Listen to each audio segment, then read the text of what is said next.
السلام عليكم ورحمة الله تعالى وبركاته. اليوم غادي نشارك معكم واحد الفيديو، واحد السيرو كنديرو بمواد طبيعية بالعسل واللفت. كيف ما كتعرفوا جميع، كلنا مع حلول فصل الخريف والجو كيتبدل، الكثير منا كيتصاب بنزلات البرد والسعال، يعني الكحة، وخصوصا الأطفال الصغار. لهذا فكرت باش نشارك معكم السر والوصفه المعجزه ديالي اللي كندير.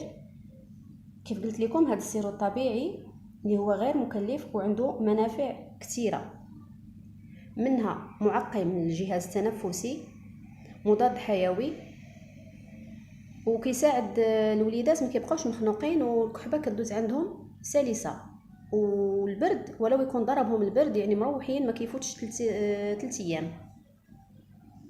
كنحتاجو اللفت هكا، كنشدو الفتة، كنغسلوها مزيان، كنخويوها من الوسط، ونص الفتة غبريه. اللفت اللي كنديرو في الكسكسو، هذا اللفت الغبري،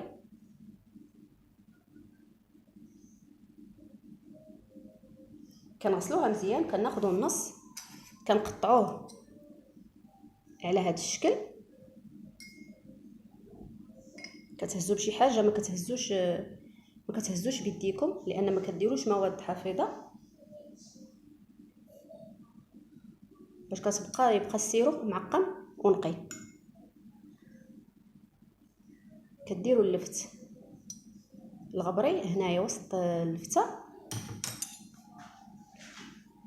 وكتجيبوا العسل العادي. انا عندي هذا الزمزامي، العسل العادي، كديروا معلقه كبيره ديال العسل.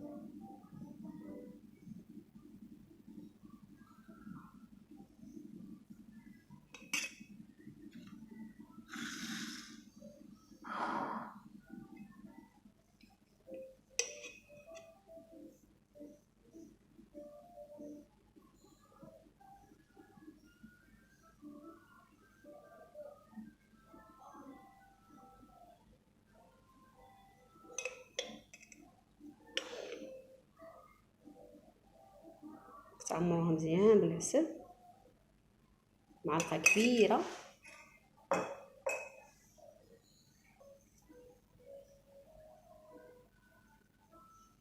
ها هي دابا اش كديروا، كتغطيوها وكتخليوها 3 ديال الساعات حتى داك العسل ما كيبقاش بحال العسل، كيولي بحال السيرو.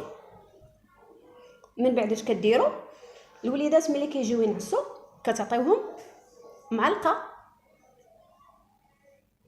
ديال السيرو صافي وكينعسوا، ما كيزيدوا يشربوا لا ماء لا حتى شي حاجه. وهذيك اللفته اللي كتشيط ما كترميوهاش، حتى هي عندها منافع كثيره بالنسبه للسيدات. عندها منافع المسالك التنفسيه والمسالك البوليه، النبوله، والسيدات اللي عندهم الغازات في الرحم كذلك مفيده بزاف، ومفيده للقلب والشرايين، وكتساعد في تخفيض الوزن لان العسل اللي فيها طبيعي، كيكونوا عندها منافع كثيره. بهذه الطريقه كنكونوا ضمننا جوج الحاجات: اولا سيرو لوليداتنا اللي هو مضاد حيوي ومطهر للمسالك التنفسيه، وبالنسبه لنا حنا السيدات كذلك غادي ناخذوا المنافع من ديك الحبه ديال اللفت. كيف ما قلت لكم، المسالك البوليه، السيدات اللي عندهم البرد والغازات في الرحم، والخفض الوزن كذلك مزيانه تكون هي اخر حاجه تاكليها في الليل وتنعسي، ومدره للبول كذلك. بما انها مدره للبول يعني كتخلص الجسم من دوك الماء اللي كيكون في الجسم ديالنا والسموم كذلك. اذا كانت هذه هي الوصفه ديال اليوم، نتمنىها تعجبكم وجربوها. هذه راه الحل الامثل، هي باش كبرت انا ولدي الاول وولدي الثاني دابا. هذا هو الدواء اللي كندير، عمري ما عطيته السيرو ديال برا.